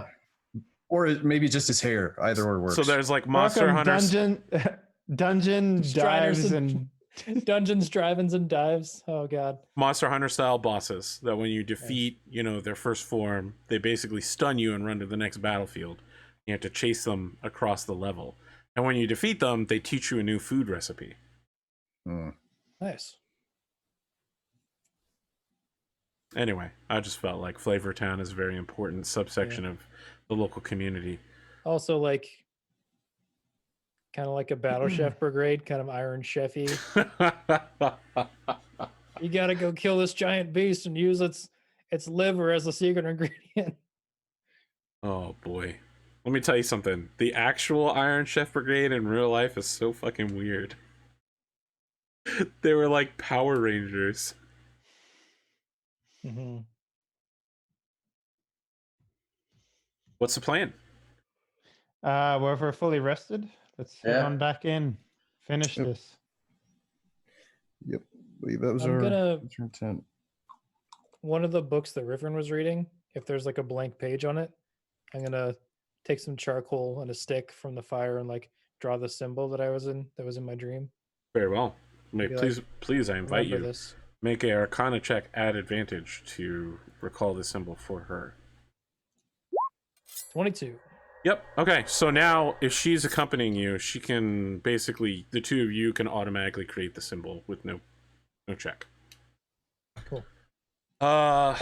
It's also worth pointing out 10 feet within me, which is 2 squares in any distance around me, now has saves of +3. So Oh, your you have saving the throws will be paladin +3. aura. Sweet. Yep, I do. Excellent. Mhm. So you're giving everybody +3 to any save. They have to be Nice. within 10 feet of me, though. And next level, I was looking this up because I was like, what does Oath of the Ancients give me next level? I actually get resistances to spells, Yes. like as an aura. That's dope, dude. Yep. Oh, Paladins get silly really quickly. That Yeah. happened in my other 5e game, the Corsair Port version, where the guy was like, "That's right, I have resistance to spells," and I was like, "Hellhound Breath is not a spell. You take 68 points of damage and die instantly." They got beset by a pack of 6 Hellhounds or some crazy shit like that. Yeah. It wow. was just a massive alpha strike of flaming breaths. So are you bringing Riverin with you into the Dungeon of Death? Yep. Yeah. Same rules apply though. If she's Sorry, I Before- believe it's actually known as Bar Uthan Umthal, but in the human tongue, we call it Granite Hold. Minecraft. Why do you have to take my cool name away, man? That's I introduce it, J.R.R. Tolkien style. The Mines of thing. Moria. But same rules apply. If we're in danger, she runs, but not back to the cart this time, just to a safe location nearby. Okay. Have you told her about the druid? No. Okay, then she doesn't know to run there. Only 2 of them know about the druid, unless you've told the rest of us, right? No, we all walked in there. Spootnik kind of grandstanding with the druid. I mean, he was Well, hanging out. Spoot was down mid-combat. there, and Daka went down there, but you and I were upstairs fighting still, I thought. I thought I told you guys about the. Yeah, other I seem to druid. remember because he went back down again later. Yeah, I basically came out and kill stealed the last person. And was like, That's "What are you right. guys That's doing?" right. Oh, I see. You only have a sliver of health left. Poison spray. So can we head on down to where we were before? Or Absolutely. No attempt at stealth then? I mean, I'm not stealthing. I can't stealth. So Very well. I don't really think there's a reason to. When we get to Plus- the stairs, Yeah. the stairs that went the area that we were before, I'll use my racial for the day. Pass without trace. Very well. So we all get +10 on stealth checks. Nice. That is indeed true. I'm still at disadvantage though. So Yeah, but disadvantage +10. Disadvantage +10 is a pretty nice amount. It is, my friends, super cramped. With Gygax and the whole team here, you are cramped up. As you come down the quad set of spiral staircases, the druid is firemen carrying a dead goblin past you. She just kind of nods. You can hear a pretty significant jingle of coin coming from her belt. And just like nod in the hallway while we walk by, kind of thing. That's right. We don't have Klepto Finley anymore. Yeah. Didn't we loot everything we could? No, you looted nothing. No, I'm pretty sure no, we looted looted. We looted just the crystals and stuff. Yes. stuff. We also had like 30 seconds in between combat before we got stuck in again. So Oh, whatever. In the post combat, you guys were like, "Let's get the expensive stuff and leave immediately." Yeah. So she's hauling the bodies south, and when you look down into the dirt areas, she's like laying people out, and then some of them have plants sprouting from their chest, and various other orifices. Nice. She doesn't say anything. She just keeps hauling people past you. I don't say anything. Okay. So is this area up here fully explored, like exposed? Because No. I was up here fighting. That's so- correct, but what you see is, as far as you could see, that it is not fully Uh-huh. exposed. Okay, so which way it is? Which way are we going? I'm going to fully reveal the map because there are no threats left here. Okay, yeah, that's easy. And I don't want to fake anybody out into thinking you guys are going to get into another fight right here. Does this keep going up the top there, or is it? The map should now be fully revealed.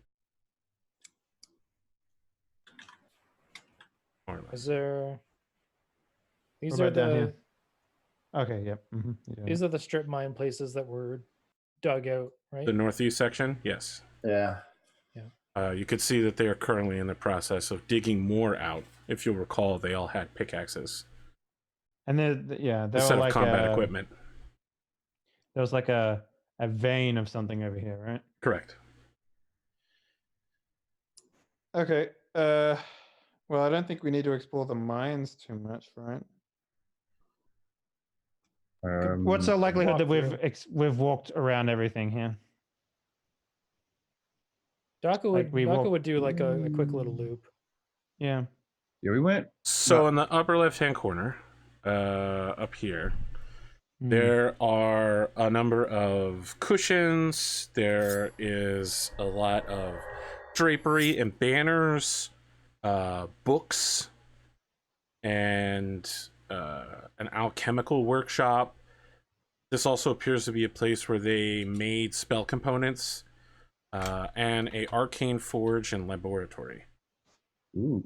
There is, I wouldn't call it a spell book, but I would call it closer to like a scroll manufactorum. It's like a place where you could copy a spell that you had found into another spell, and there's a half-finished scroll that at first glance, Daka, appears to be a Dispel Magic scroll. Are there any books of note? There are several books, over 30, but they are all written in Goblin. Oh, okay. I'll finish the Dispel Magic scroll because I know that one. Right? So let me figure out what that's going to take you. I mean, it's going to take time and a lot of it. I mean, you can just take it with you, right? Yeah. Finish it later. Yeah. I was just thinking I could like give that to one of us. So you know Dispel Magic? As a warlock, do I know everything? I just have access to only a couple things. You know whatever you have on your spell list. Yeah, you have spells known. You don't have like you don't have all of them, and you pick and choose. You know that's why switching spells out is such a big deal. No, I don't. But I'll take it with me, and if I learn it, then I'll complete it. I have remove curse instead of Dispel Magic. Okay, so you mark down that you have one half-finished Dispel Magic scroll. I will make notes myself as to what it will take in order to use that.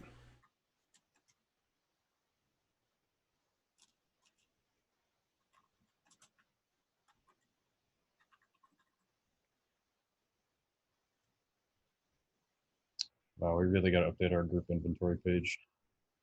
I mean, it's up to date, so. Is it? Yep. Okay. I've been keeping up to date with it. Okay. So the very bottom stuff is what we have in this round. Okay. Like with the two dots, the two lines there. So starting at 97 GP, basically. Okay, gotcha.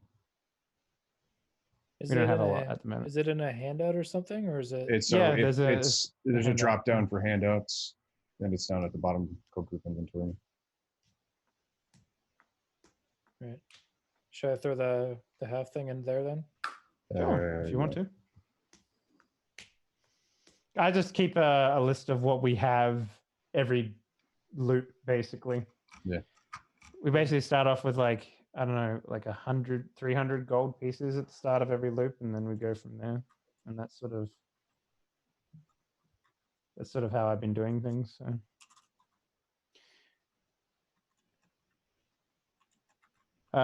Okay, so if this area is fully explored, maybe we should just head down this. Yeah, go down the stairs. Yeah, in the center. Daco will probably like grab a whole bunch of the books just indiscriminately and throw them in his bag. Yeah.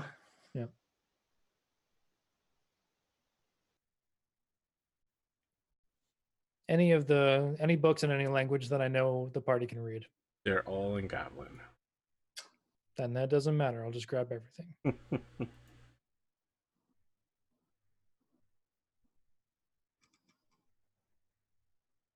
All right. Come to the third level. There are 4 doors awaiting you as you descend onto the third level of Bar Uthan Umthal. Each of these doors has something plated above it. This level appears to have stonework of greater and more fanciful ability than perhaps even before what you would have found. So the deeper we go, the more intense it gets. The more experienced and expensive the stonework becomes. However, this level is warm, very warm. We're talking Florida heat, and it's dry. So dry. Well, that's good then. Did we ever see where that war horn was coming from? Nope. No, Just heard it coming from below. The marking above the western door reads Trade Depot, no outsiders. The marking above the top wing to the north reads the Master's Hall and Warehouses. The right wing to the east, with a plate made out of gold, reads Foundry and Forge. The southern one reads The Elder's Seclusion. So for 3 of these, they're carved into the stone, but for the Foundry, a plate of gold has been added above the doors. And of course, this is all in Dwarven, which requires APGrim in order to translate. APGrim, Daka, both of you feel a strong pulling to the north, where it reads Master's Hall and Warehouses. What's the height? What's the height to the ceiling here? So on the first level, the height was very short, just above 5 feet. Second level, we were talking closer to 8. On this level, the doorways are about 10 feet tall, and it looks like the ceilings in here are probably about 15 to 20 feet. Okay. We're starting to get some more arches, some sophistication, some pillaring going on here. The more dwarven architecture. Without even saying so, I'm just going to piss off down the Foundry way. So you're going through the eastern doors? Yeah. His inner blacksmith is calling to him. I was about to turn to the dwarf and say, like, all right, which way are we going? And then he kind of made that choice for us. So. There. So I don't think it's ever come up, but he is he's a pretty good blacksmith. By the way, it's worth pointing out, I have my sword out because I can't see shit down here, so. Correct. Yeah. And I can see 120 feet in all directions. You can see fairly far, but not to the end of this hallway. The stone here, the walls, the ceiling, the floor, it's obvious to all of you, but especially to a dwarf with stone cutting. All of it was mined out, and then fitted stone was placed back in. APGrim, can you make a stone cutting test with your intellect? I believe you do it at advantage because you're a dwarf. Yes. I don't remember what the bonus for stone cutting is. It's just advantage, I think. Intelligence? Okay. Yeah, I think it is intelligence. All right, I'll just make a. There's 15. You've encountered this material before. It's pretty rare. It's called basalt. For them to have this much this hallway itself is probably worth thousands of gold pieces. And there's really only one reason to use basalt, and that is as a lava-proof shield. It is a strong material, certainly. It can be forged into aluminum, but that's extremely rare. You need an alchemist and all sorts of extra tools. Like these guys are making aircraft wings, right? When they make aluminum, they make aluminum powder to use in other more deadly concoctions. This much basalt I mean, either this tunnel runs through a lava corridor, or you're going towards a strike, a lava strike. Lava tunnel, maybe. Yep. Okay. I mean, it's gonna be hot. It's gonna be incredibly hot. I mean, it kind of, at least from his perspective, I mean, it's a foundry. I mean, you know, being able to tap into, instead of having to build, you know, big ass fires or whatever, I mean, just being able to tap into lava to help melt ore and everything else, it just kind of makes sense to him. At least that's what he's kind of piecing together. Whether that's right or not doesn't really matter, but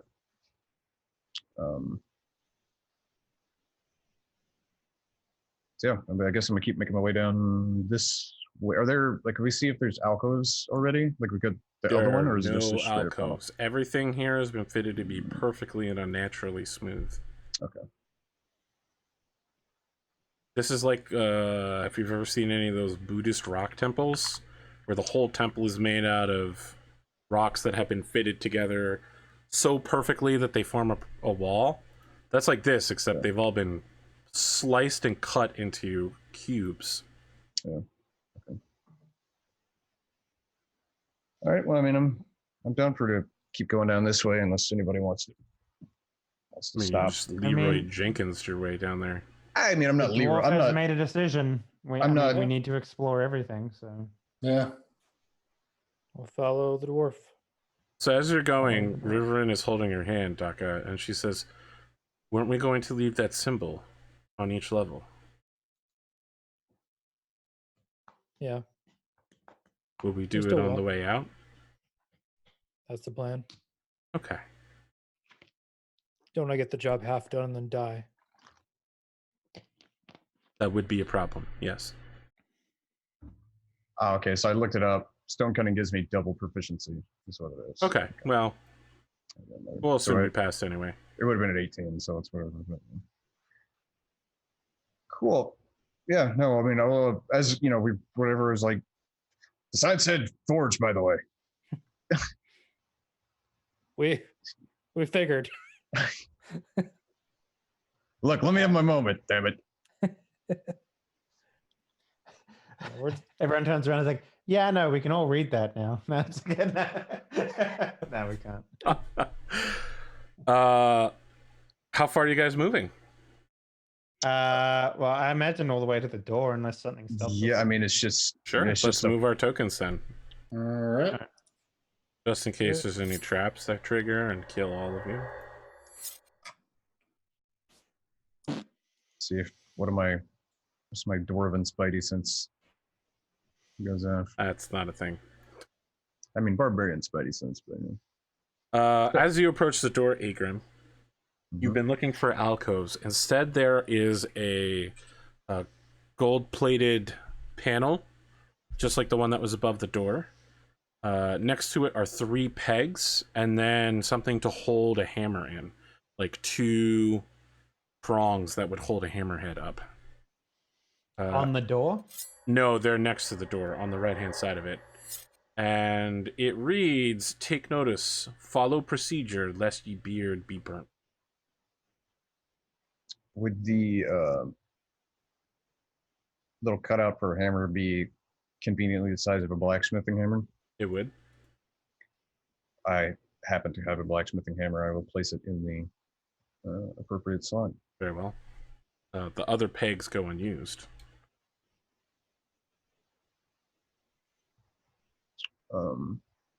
About how big are they? Where's the... like the kind of peg you might hang a coat off of. Like maybe there's some sort of protective thing or whatever. Yeah, maybe like a foundry worker would have like the heat reflective, like a lead apron or something. Well, like if you've ever seen like foundry workers have like the reflective, like it looks like aluminum foil, it just helps with like the heat resistance stuff, whatever. I can't remember what it's called specifically, but it's just protection equipment or whatever. We don't really have anything else. So the doors that you're standing in front of are the best stonework perhaps any of you have ever seen. They depict a dragon rising from some sort of river and soaring into the sky. There are dwarves riding all along its back, and the dragon appears to be like dragging dead elves in its wake. Ominous. The split is right between the dragon's front and rear claws. So it looks exactly like the first Battlejuice album cover. Nice. It's a double LP, so it like splits in the middle and opens. Nice. I can't wait for this to go platinum. Aluminum, actually. That's what it is in this one. Hardest metal to make, you know. I don't think that a aluminum track is gonna play very well on the disc jockey table. We've gone mithril 6 times over. Okay, Michael Jackson, calm down. All right. Is there anything else on these doors? Is there any levers or knobs or nothing? It looks like you can just push them open. Oh, well, hell, yeah, I'll push them open then. Okay. As soon as you do, you guys get hit with hundreds of degrees of heat. The area looks something like this. I'll reveal it to the audience in just a second. Is it like There's unbearable heat? Yes. I don't know what hundreds of degrees. It's pretty unbearable. You're fairly certain that if you remain in this room for more than like an hour or so, you'll just die from heat exhaustion. On this platform right here, you see that there is a basalt foundry forge, which takes the flowing lava river, which is burping and belching lava all around it, into it, and then works as a forge where it will superheat whatever is molded into it. There's also a like water tank which could put water down, which would instantly turn into steam and would help auto pump up bellows. So the whole forge is made to be automated. There's also a dumbwaiter system up here that appears to bring materials from the lower level. But what concerns you most is the giant flaming horned guy standing directly in front of you. He's about 15 feet tall. He's facing Very away rich. from you. He has a goatee made of fire. Maybe leading with that next time. 2 horns on the front, and then instead of ears, he's got a set of 4 horns. Skin red. He moves as if he's made out of metal. There's a kind of liquidity. That scene from that anime about the guys coming over the wall. Back on Titan. Yeah, Attack on Titan, when the guy like slowly opens the door, and then he sees the thing inside, Sees a face. and just shuts the door again. And in the lower left-hand corner here, there's another set of doors. This creature, the head turns to face you, and then the whole body slowly turns to match where the neck is. Is it an automaton or something like that? Like, what are we looking at here? It says to you something in a language you don't understand. Okay, just real quick. I can speak. And background. Draconic, Celestial, and Abyssal. Nope. Okay. I speak Common, Abyssal, Sylvan, and Primordial. Nope.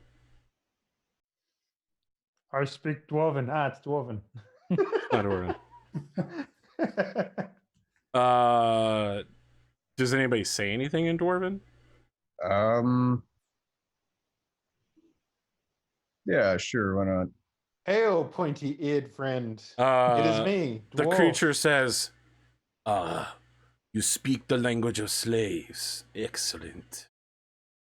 Who are you that you would disturb my realm? It's a nice lava river you've got there. The lava river is not one of my making, but my method of transit. Of course, he's French. Ho ho ho! Eating a frog leg.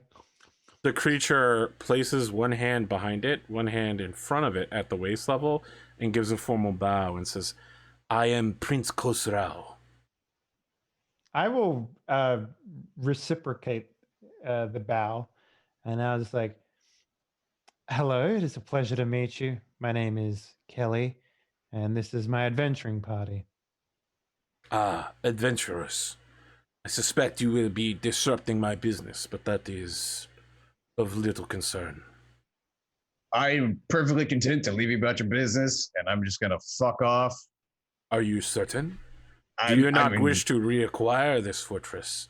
I would sell you the deed to it. You are a dwarf, are you not? Do you not desire to strike the earth, to find the hidden things of the bosom that you came from? I actually turned to Agram at this point. I was like, "Yeah, do you want to get into the bosom?" You earth titties. All right.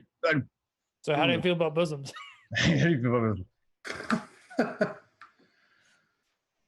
I can grant you whatever it is you wish. I mean,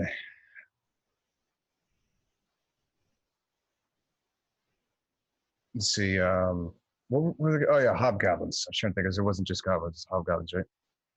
You already think about the other hobgoblins around here? Bunch of I assholes? do not discuss ongoing contracts. A mercenary, then. I can respect that. I am a little bit of a mercenary myself. Prince, not a mercenary. And as he gets angry, you can see some of the lava begin to bloop, bloop, bloop. We're talking the Aladdin SNES game, Cave of Wonders. He's like summoning lava pillars behind him in his furious rage. It's got a little bit of an anger issue. And that's coming from the barbarians. That means something. If you are a mercenary, then we can talk business, but I am a prince of the Grand Sultan. I am definitely a mercenary. Got something you need dead? There are many things I would wish to kill, but none of them are directly before me. Well, that's definitely reassuring. That's good news. You would not be able to survive the transit to where I require killing. Yeah, no, I'm not. Last time I checked, I'm not lava proof. I don't think anybody else who's lava proof. He points at Daka and says, and this one would not wish to kill his forefathers. This is a rental. And I point to my skin. I see. Druidic reincarnation can be unfortunate. You don't know the half of it. Oh yeah, no. I mean, look at this. This guy talks weird as fuck. Just points. Do you require any wishes? I can grant a wish for a good price. Oh, perhaps you require price? More mundane magics. I sell ancient scrolls or the knowledge contained within. Spells and secrets. Well, it's good to know that you sell such things, but I don't believe we would have anything that you would be interested in taking. You would be surprised. Well, what do you barter in?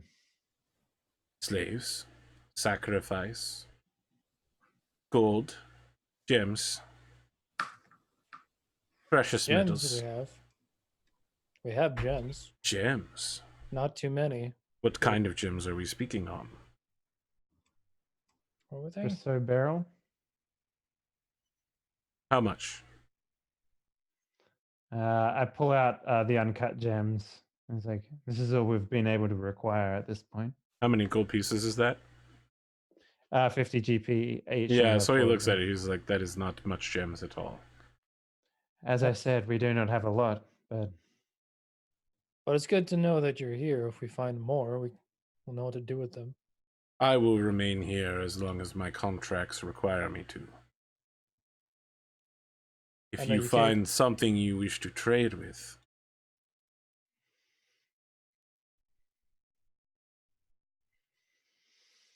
Well, it's good to know you're here, I guess. I think we'll be going. And I'll look at Akram and be like, can we go? Yeah.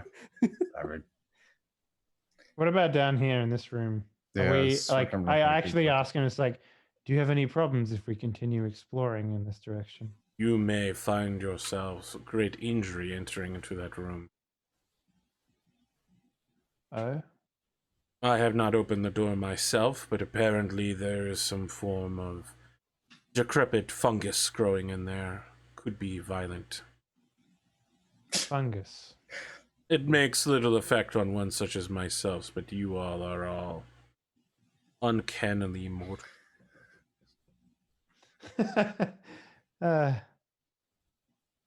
Somewhat. Yeah, it's quite a long story. So do we want to try and open those, go down there, or are we just gonna fuck off back in the other direction? Technically, we're the most mortal beings ever. We die so often and just keep dying. I don't say that out That's loud, true. but I might like whisper that to Kelly, be like, we're kind of like super mortal. Okay. Super mortal. Weren't you saying that you guys were getting pulled in the north direction though? Yeah. Yeah, the maybe we should king- head back there then. Yeah. Probably a good idea. It was a pleasure meeting you, Prince. And perhaps our paths will cross once more. Speak of the generosity of Prince Khosrau to all that you cross. Be careful what you wish for. Eh? Get it? He gestures with a hand and the doors begin to close in front of you. The heat immediately drops by like 200 degrees Celsius. All right. All of you are sweating right now. It's fucking hot as shit. Man, If you it's- really think something that big we would have saw it right off the bat, but it really took some time for him to really kind of materialize there, huh, guys? We're blind as fuck. Hey, look, a giant lava river No, we were. and a demon. No, what happened? We opened the door and we all went like this. Yeah. I just relocate my thumb for some reason. I don't know why. I just, Yeah. you know. All right. That entire time. You know all what, he- guys? Can you give me a little credit for describing the room before saying, and then there's the thing that's directly in your face? There's a gazebo over in the corner. I It's feel like oh, if I'd shit. said that first, you wouldn't have heard anything else. You would have just been like, oh fuck, what do we do? I See, attacked the what you gazebo. could have after. done, what you could have done is said there's a lava river. The room seems empty, and then out of the lava river rises this. I thing. made a intricate GM prep video for this episode, which will probably get released while I'm on vacation, assuming we clear the whole level, which by no means is assured, in which I described this forge, okay? There was like a whole half paragraph involved into the forging thing, and I delivered it to you, all right? Half a paragraph. I attacked All the right. forge. The You're just gonna forge- open the door again and just start kicking the... Let me Yeah, ask you a we- question. Have you ever tried to destroy an entire forge made out of aluminum? There's a first time for everything. Ooh, maybe that could be my wish. I assault the basalt. Wow, this is painful. Friends, we'll find out what happens more on the second half when we return in about 8 minutes, which will probably turn into 10 minutes, but that's fine. That's how life works. Life comes at you fast. For everything else, there's, car insurance. There is Space's choice. That's not the best choice.